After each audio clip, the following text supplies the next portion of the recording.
Hello दोस्तों, legal बस now.com पर आपका स्वागत है। लीगल बस एप्लीकेशन भी आप गूगल प्ले स्टोर से डाउनलोड कर सकते हैं और जुडिशरी प्रारंभिक और मुख्य परीक्षा के प्रश्नों का प्रतिदिन अभ्यास कर सकते हैं। तो आज ही गूगल प्ले स्टोर से लीगल बस ऐप डाउनलोड करें।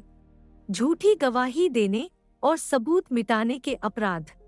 पिछले ऑडियो में भारतीय दंड संहिता के अध्याय 10 के अंतर्गत लोक सेवकों के विधिपूर्ण प्राधिकार के अवमान के संबंध में चर्चा की गई थी। इस ऑडियो में झूठी गवाही अर्थात मिथ्या साक्ष्य के संबंध में चर्चा की जा रही है। भारतीय दंड संहिता सभी प्रकार के अपराधों का एक संग्रह है।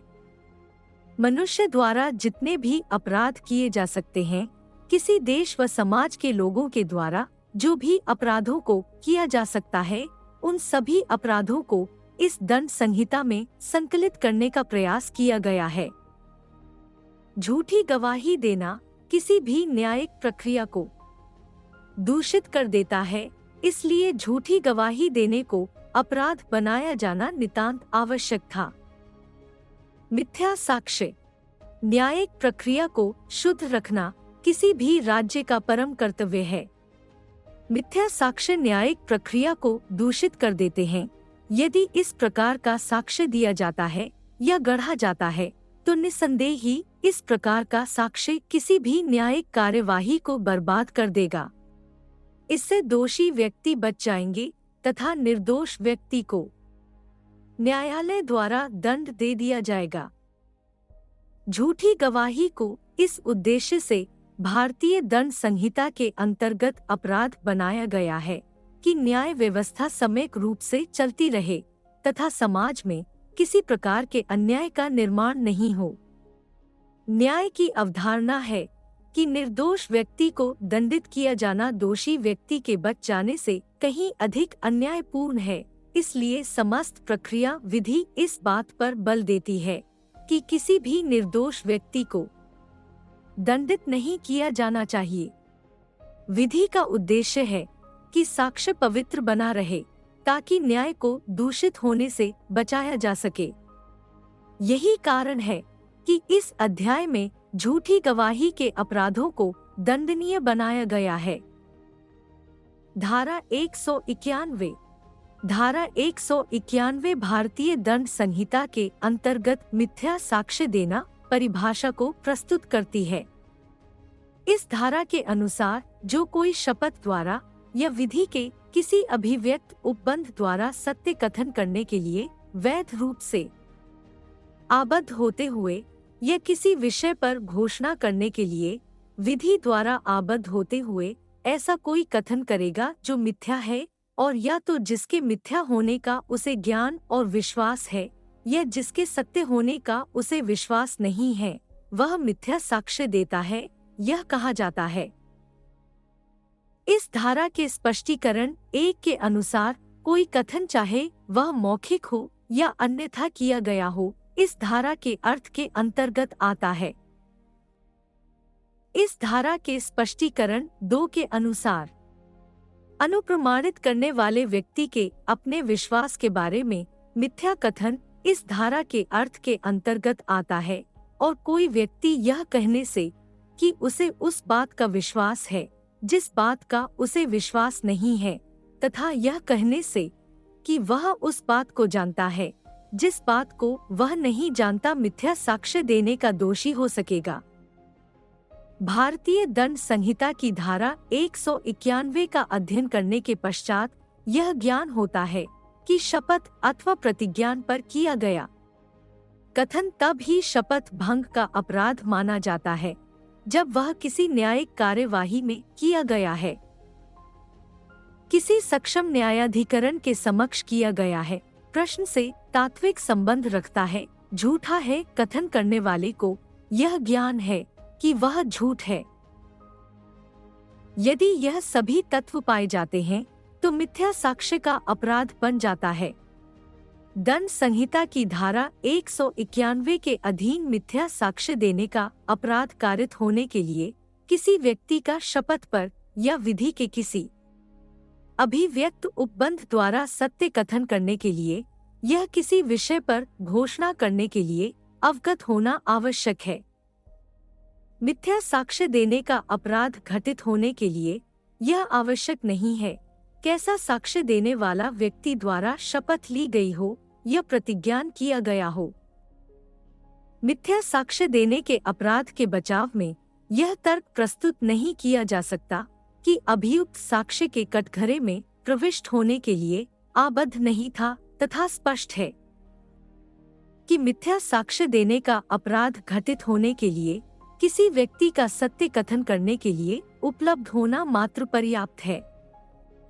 यदि कोई व्यक्ति विधि के किसी अभिव्यक्त उपबंध द्वारा सत्य कथन करने के लिए आबद्ध नहीं हो तो उसे इस धारा के अंतर्गत दंडित नहीं किया जा सकता।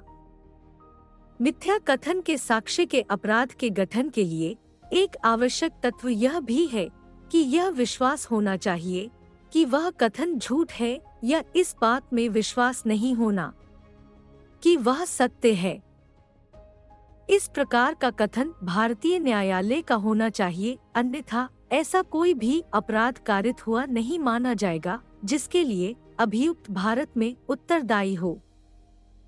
भारतीय न्यायालय में आने वाले मुकदमों के अंतर्गत कुछ मामलों को मिथ्या साक्ष्य देना धारण किया गया है, जैसे किसी साक्षी का दूसरे के नाम से गवाही या साक्ष्य देना, किसी व्यक्ति द्वारा अपने वाद का मिथ्या सत्यापन किया जाना और समन की तामील का मिथ्या कथन किया जाना, किसी न्यायिक कार्यवाही में उपयोग में लाए जाने के प्रयोजन से मिथ्या साक्ष्य देना।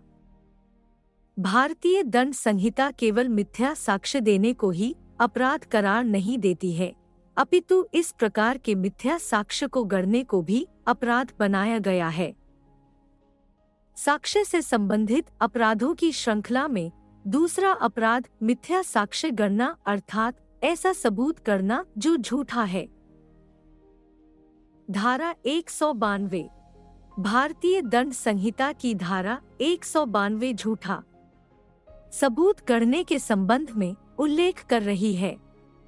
इस संबंध में उल्लेख कर रही इस धारा की परिभाषा और दृष्टांत में मिथ्या साक्ष्य के कुछ आवश्यक तत्व प्रतीत होते हैं, जैसे कोई परिस्थिति उत्पन्न करना या किसी पुस्तक की अभिलेख में मिथ्या प्रविष्टि करना या मिथ्या कथन निहित दस्तावेज की रचना करना। इन कार्यों या मिथ्या प्रविष्टियां मिथ्या कथन को इस आशय से करना कि वह मिथ्या सबूत हो सके किसी न्यायालयीन प्रक्रिया में। इस प्रकार का कार्य किया जाना किसी ऐसी प्रक्रिया में जो किसी लोक सेवा के किसी मध्यस्थ के समक्ष विधि द्वारा हो।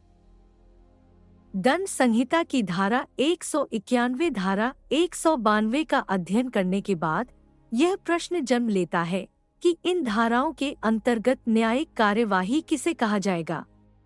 न्यायिक कार्यवाही से अभिप्राय किसी मामले के संबंध में न्याय प्रशासन के अनुक्रम में न्यायालय द्वारा कोई कदम उठाना है।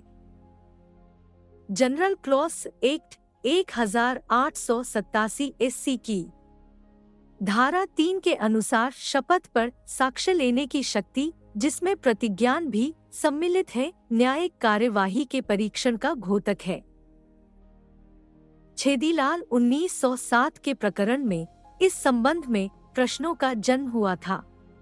इस प्रकरण में अभियुक्त के भाई ने न्यायालय से यह प्रार्थना की कि मामले के साक्षी को पहले अभियुक्त को पहचानने के लिए कहा जाए और साक्ष्य बाद में ली जाए।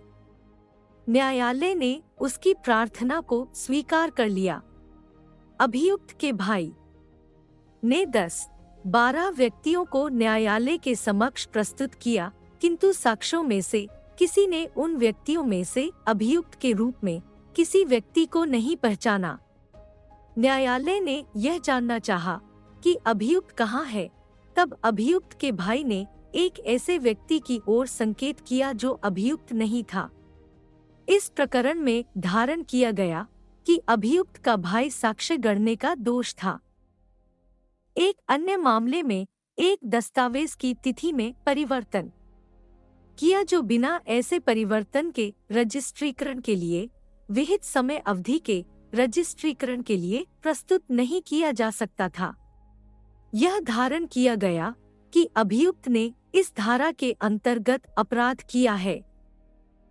भारतीय दंड संहिता के अंतर्गत कुछ परिस्थितियां ऐसी हैं जिनमें मिथ्या साक्ष्य गढ़ने का अपराध नहीं माना जाता है, जैसे कि जहां मिथ्या साक्ष्य न्यायालय की कार्यवाही में प्रयुक्त करने हेतु नहीं गढ़ा गया हो और जहां गढ़ा गया मिथ्या साक्ष्य न्यायिक कार्यवाही में अग्रहम हो, अर्थात उसे ग्राह्य नहीं किया गया हो। जहां गढ़ा गया झूठा सबूत ऐसे लोक सेवक के समक्ष प्रस्तुत किया गया हो जिसे अन्वेषण करने का अधिकार नहीं हो। पुलिस अन्वेषण करती है तथा पुलिस के सामने इस प्रकार का झूठा साक्ष्य करना इस धारा के अंतर्गत अपराध है। मिथ्या साक्ष्य के लिए दंड। भारतीय दंड संहिता की धारा 193 झूठा सबूत देने के लिए दंड की व्यवस्था करती है। धारा 191 धारा 192 के अंतर्गत जिन अपराधों की परिभाषा प्रस्तुत की गई है, उन अपराधों के लिए धारा 193 और धारा 194 में दंड निर्धारित किया गया है। इस धारा के अधीन अपराध के गठन के लिए आशय का महत्वपूर्ण स्थान है। यदि कथन मिथ्या था और अभियुक्त को यह ज्ञात अथवा विश्वास था कि वह मिथ्या है, तो यह माना जाएगा कि कथन करते समय अभियुक्त ने आशय था साशय मिथ्या कथन दिया था। यह आवश्यक नहीं है कि झूठा सबूत मामले के लिए तात्विक हो। अपराध का मूल तत्व आशय मिथ्या साक्ष्य साथ देना और गढ़ना है। सदाशिव AIR 1956 के मामले में कहा गया है कि दंड प्रक्रिया संहिता की धारा 164 के अधीन पुलिस अनुसंधान के अनुक्रम में दंडाधिकारी द्वारा कथन अभिलिखित किया जाना अथवा किसी गांव के पटेल के आचरण की जांच के संबंध में साक्ष्य इस धारा के अर्थों में न्यायिक प्रक्रिया के प्रक्रम में नहीं मानी जाती। धारा 193 के अनुसार इस प्रकार का झूठा सबूत देने पर 7 वर्ष तक का कारावास निर्धारित किया गया है तथा इसके साथ जुर्माना भी अधिरोपित किया जाएगा। झूठा सबूत करने पर 7 वर्ष का कारावास और झूठी गवाही देने पर 3 वर्ष के कारावास का दंड निर्धारित किया गया है। यदि मृत्यु दंडनीय अपराध के लिए दोष सिद्ध कराने के आशय से झूठा सबूत दिया गया है या गढ़ा गया है, तो धारा 194 के अनुसार आजीवन कारावास, जो कि कठिन कारावास होगा, दंड का निर्धारण किया गया है।